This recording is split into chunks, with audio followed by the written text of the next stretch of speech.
নমস্কাৰ, মই নয়নমণি। আজি খুব ধুনীয়া এযোৰ মেখেলা চাদৰ ফেব্ৰিক পেইণ্টিঙৰ দেখাব লৈছোঁ। হেণ্ডমেড মিক্স পাটৰ পাৰ্পল কালাৰৰ মেখেলা চাদৰ লৈ লৈছোঁ আৰু ডিজাইনটো এনেকৈ কাগজ এখনত আঁকি লৈ হোৱাইট কাৰ্বন পেপাৰ লৈছোঁ মই, আৰু হোৱাইট কাৰ্বন পেপাৰে কাপোৰখনত আঁকি লৈছোঁ।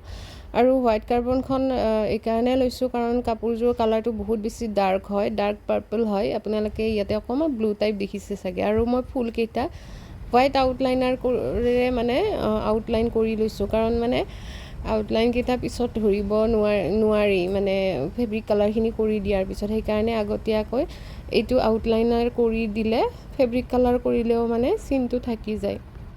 আৰু ডিজাইনটো দেখি ধৰিব পাৰিছে চাগে, অকণমান নাহৰ ফুলৰ আকৃতিত বনাব চেষ্টা কৰিছোঁ। ইমানটো ৰিয়েলিষ্টিক কৰিব নোৱাৰোঁ বাৰু, কিন্তু তথাপি চেষ্টা এটা কৰিছোঁ। আপোনালোকে জনাবচোন কেনেকুৱা লাগিছে।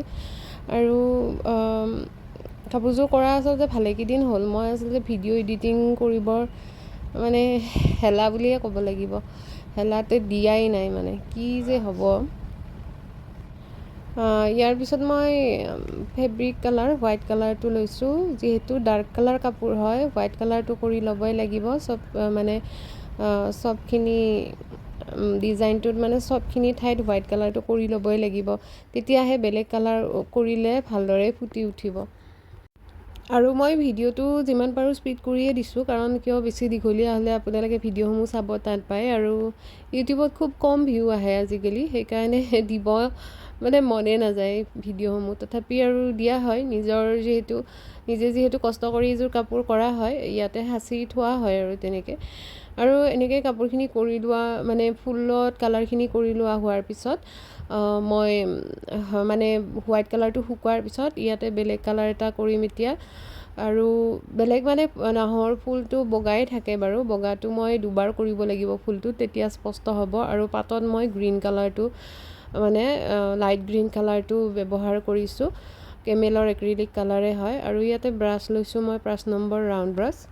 আপোনালোকে আপোনালোকৰ সুবিধা মতে লৈ ল'ব পাৰিব। আৰু মই ফুলটোতো দুবাৰ বগা ৰংটো কৰি লৈছোঁ, তাৰপিছত মাজৰ অংশখিনিত প্ৰথমে হালধীয়া ৰংটো কৰি দিছোঁ, এনেকুৱা সৰু ফ্লেট ব্ৰাছৰ সহায়ত, একেবাৰে সৰু হয়, 1 নম্বৰ নে 0 নম্বৰ কিবা আছিলে। তাৰপিছত মই হালধীয়া ৰংটো কৰি উঠি তাৰ ওপৰত সেই ফ্লেট ব্ৰাছডালেৰে এনেকৈ অৰেঞ্জ কালাৰটো লৈছোঁ, মানে কেমেলৰে হয় এইটো, কমলা ৰংটো এনেকৈ কৰি দিছোঁ, ডট ডট নিচিনা কৰি দিছোঁ। মানে মাজৰখিনি এনেকুৱাই থাকে দেখিবলৈ, সেইবাবে এনেকৈ কৰি দিছোঁ। আৰু দেখিবলৈ বাৰু বেয়া লগা নাই ইমান, বাকী আপোনালোকৰ কেনেকুৱা লাগিছে জনাব।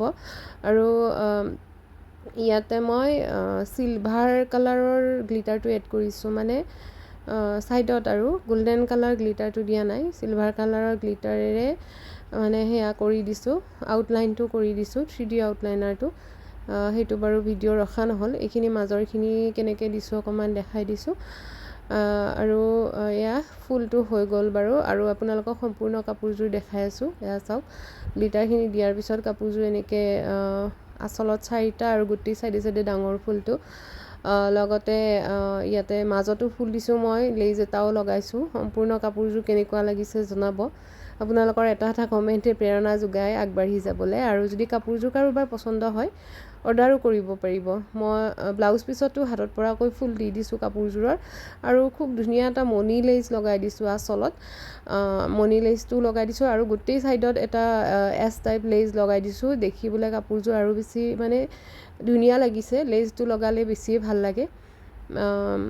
বাকী আপোনালোকৰ কেনেকুৱা লাগিছে জনাব। আৰু নতুন নতুন ভিডিঅ' লৈ আহিম, নতুন নতুন ডিজাইন, তেতিয়ালৈকে চাই থাকিব।